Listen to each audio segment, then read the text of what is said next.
George Muller, une vie de foi radicale et de confiance absolue en Dieu. Bienvenue sur Biographie chrétienne, la chaîne qui partage les vies des hommes et des femmes de Dieu qui ont marqué leur époque et dont l'impact continue de transformer le monde, non pas par leur propre force, mais par ce que Dieu a accompli au travers de leur foi, de leur obéissance et de leur consécration totale.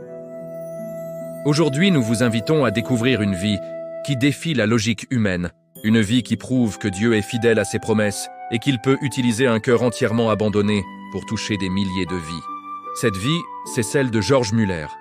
George Muller naît le 27 septembre 1805 à Kroppenstedt, un petit village de Prusse dans l'actuelle Allemagne. Il est le fils d'un percepteur d'impôts, un homme strict, autoritaire et profondément attaché à l'argent et à la réussite sociale. Sa mère meurt alors qu'il n'a que 14 ans. Un événement qui aurait pu marquer profondément son cœur, mais qui, à ce moment-là, ne produit chez lui aucune véritable prise de conscience spirituelle. Très jeune, George montre un caractère rebelle, rusé et trompeur. Contrairement à l'image du futur homme de foi que l'on connaîtra, son enfance et son adolescence sont marquées par le mensonge, la manipulation et une recherche égoïste du plaisir. Adolescent, il vole de l'argent à son propre père, ment à ses enseignants et mène une double vie. À l'université de Halle, où son père l'envoie pour étudier la théologie, non par conviction spirituelle, mais parce qu'un poste de pasteur promettait sécurité financière et respect social, George Muller plonge encore plus profondément dans une vie de débauche. Il boit, joue aux cartes, sort tard le soir et se retrouve même brièvement en prison pour fraude et dette. Ironiquement, celui qui étudiait la théologie pour devenir pasteur ne connaissait pas Dieu et se moquait des choses spirituelles. Pourtant, Dieu observait ce jeune homme perdu. Un soir de 1825, presque par curiosité et sans aucune attente, George accepte l'invitation d'un ami à assister à une réunion chrétienne dans une maison privée. Cette réunion était simple, sans cérémonie, sans faste, mais centrée sur la lecture de la Bible, la prière et le chant. Ce soir-là, quelque chose se passe dans son cœur. Il est profondément touché par la sincérité de ses croyants et par la paix qui émane de leur foi. Ce n'est pas une conversion spectaculaire, mais c'est le début d'un chemin irréversible. Il commence à lire la Bible par lui-même, à prier, et peu à peu, son cœur est transformé. George Muller comprend qu'il est un pécheur ayant besoin de la grâce de Dieu. Il abandonne progressivement ses anciennes habitudes, rembourse ses dettes, rétablit la vérité là où il avait menti et commence à chercher Dieu sincèrement. Cette transformation n'est pas instantanée, mais elle est profonde. Il découvre un Dieu personnel, fidèle, attentif aux besoins de ses enfants. Cette découverte deviendra le fondement de toute sa vie future.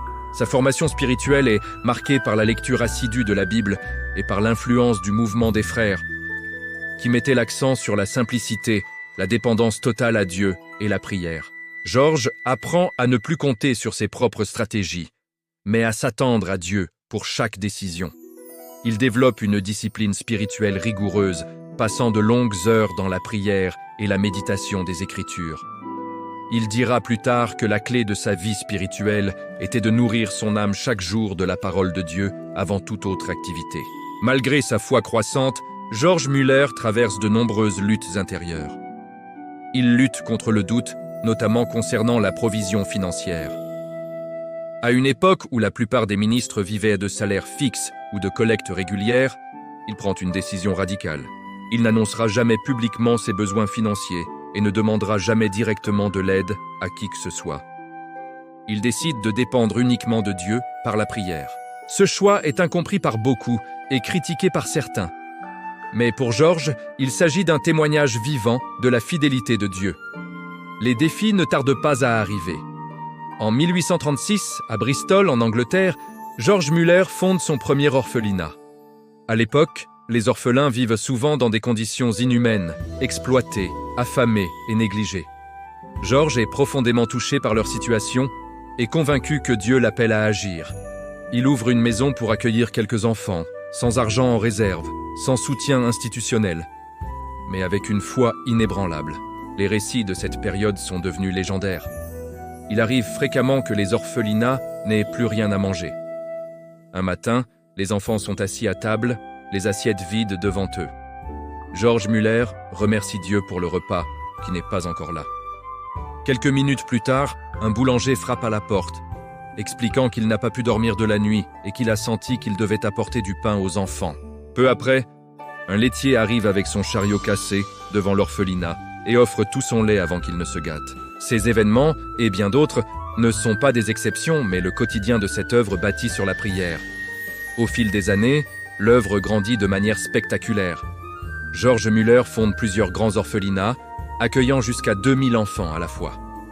Au total, plus de 10 000 orphelins passeront par ces institutions. Mais il ne se contente pas de leur offrir un toit et de la nourriture. Il insiste sur l'éducation, la formation professionnelle et surtout l'enseignement biblique. Son désir est que ces enfants connaissent Dieu personnellement et puissent devenir des adultes responsables et intègres. Parallèlement à son travail avec les orphelins, George Muller soutient des missionnaires dans le monde entier, finance la distribution de millions de Bibles et de traités chrétiens, et voyage lui-même pour prêcher l'Évangile. Après l'âge de 70 ans, alors que beaucoup pensent à la retraite, il entreprend des voyages missionnaires à travers l'Europe, l'Amérique, l'Asie et l'Australie, parcourant des milliers de kilomètres et prêchant dans des dizaines de pays. Sa vie démontre que la passion pour Dieu ne diminue pas avec l'âge. L'impact de son œuvre dépasse largement son époque. George Muller reçoit, sans jamais solliciter, l'équivalent de millions de livres sterling, toutes utilisées avec une transparence irréprochable. Il tient des registres précis de chaque don et de chaque dépense, montrant que la foi et l'intégrité peuvent aller de pair.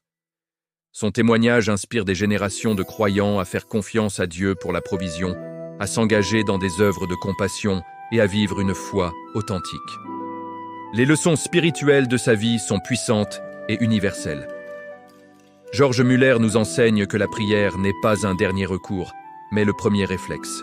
Il nous montre que Dieu est attentif aux détails de notre vie, qu'il se glorifie lorsque ses enfants lui font pleinement confiance, et que l'obéissance radicale ouvre la porte à des miracles quotidiens.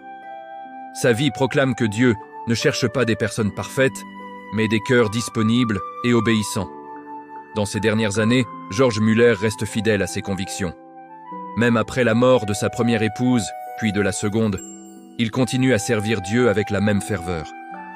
Il s'éteint paisiblement le 10 mars 1898, à l'âge de 92 ans. À sa mort, toute la ville de Bristol rend hommage à cet homme dont la vie a été une bénédiction pour les plus faibles et un témoignage vivant de la fidélité divine. Son héritage spirituel demeure encore aujourd'hui. Les principes qu'il a vécus continuent d'inspirer des œuvres caritatives, des missionnaires, des pasteurs et des croyants ordinaires. George Muller n'était pas célèbre par ambition personnelle, mais parce qu'il a choisi de faire confiance à un Dieu extraordinaire dans les choses ordinaires de la vie. Alors que cette biographie touche à sa fin, une question demeure pour chacun de nous. Que pourrait faire Dieu à travers notre vie si nous lui faisions pleinement confiance, comme George Muller l'a fait? Si cette histoire vous a inspiré, encouragez-nous en aimant cette vidéo, en la partageant autour de vous, et en vous abonnant à la chaîne Biographie chrétienne pour découvrir d'autres vies de serviteurs et servantes de Dieu. Dites-nous en commentaire quel autre serviteur de Dieu vous aimeriez découvrir dans une prochaine vidéo. Que le Seigneur vous bénisse richement, qu'il fortifie votre foi et qu'il vous conduise à marcher chaque jour dans une confiance renouvelée en lui.